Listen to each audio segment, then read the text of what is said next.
kudos for the Biden's team for getting that agreement between the unions and the rail corporations, you know. I mean, but I want to say one thing that was very disconcerting.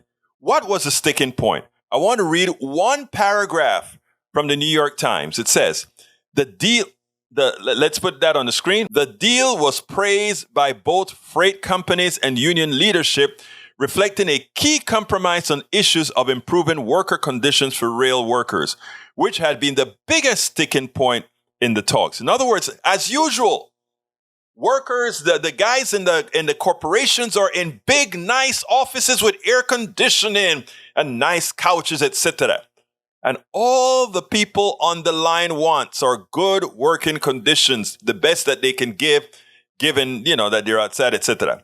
Unions want the right to attend medical appointments without penalty, among other measures meant to ease the burdens of rigorous scheduling. Still, in a win for the companies, workers will have to take unpaid leave to attend those appointments. What? In other words, these guys, if they have to go see a doctor, there's no medical leave for them to take. They have to take it without pay. Well, what the company compromised on is that, okay, we will give them one extra day off that they can go to the doctor. What? Don't you want healthy employees making sure that your products are moved around the country correctly? And that's the way what we're talking about? Well, they got also a 24% increase over 5 years. That amortizes down to a little over 4% right? And I think they get a cash upfront payment or some kind of payment upfront of $11,000. But I mean, what the degradation in American pay, the degradation in how Americans are supported over the workers are supported over the decades. And this is what we're talking about. Anyway, listen to President Biden, and then we'll take it on the other side. Win for America and for both, in my view. I want to thank the lead negotiators from the labor movement, the Brotherhood of Locomotive Engineers, the Trainmen, International Association of Sheet Metal and Air and Rail and Transportation Workers Union, and the other labor unions engaged. And this is a win for tens of thousands of rail workers and for their dignity and the dignity of their work. It's a recognition of that. During these early, dark, uncertain days of the pandemic, they showed up so every American could keep going. They worked tirelessly through the pandemic to ensure that families and communities got the deliveries they needed during these difficult few years.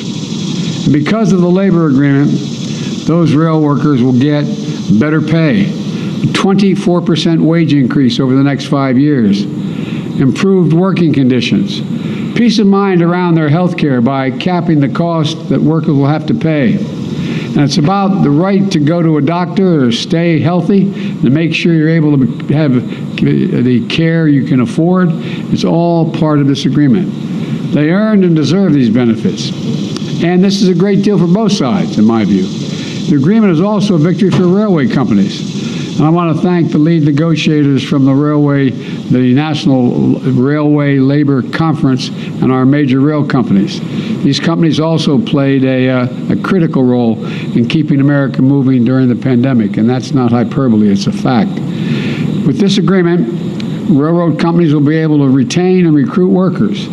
They'll be able to continue to operate effectively as a vital piece of our economy. They're really the backbone of the economy. I have this visual image of rails being the backbone. I mean, literally, the backbone of the economy. So I thank the unions and the rail companies for negotiating in good faith. They've been up for 20 straight hours through that negotiation and for sticking with it, especially over the last few days. In fact, the negotiators here today, I don't think they've been to bed yet, so I don't want to keep this very long, and they're having to stand besides. Together, we reached an agreement, you reached an agreement that will keep our critical rail system working and avoid disruptions of our economy. And I'm grateful for the members of the administration who worked tirelessly on both sides to help get this done. I especially want to thank Labor Secretary Marty Walsh, a card-carrying union member and the first union labor secretary in decades, for his tireless round-the-clock work.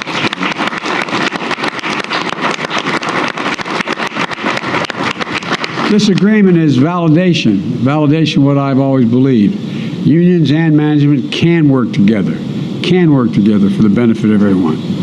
They're traveling now, a number of them up, but I want to thank Secretary of Transportation Pete Buttigieg and Agriculture Secretary Tom Vilsack, who were deeply involved, along with, I want to thank Deputy Labor Secretary Julie Su, Director of the National Economic Council Brian Deese, and the Deputy National Director of Labor Celeste Drake for this commitment and hard work. To the American people, this agreement can avert a significant damage that any shutdown would have brought.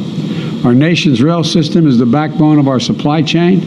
Everything you rely on, and it's hard to realize this, from everything from clean water to food to gas to everyday, liquefied natural gas, to everything, every good that you need seems to end up on a rail getting delivered to where it needs to go. With unemployment still near record lows and signs of progress in lowering costs, this agreement allows us to continue to rebuild a better America with an economy that truly works for working people and their families.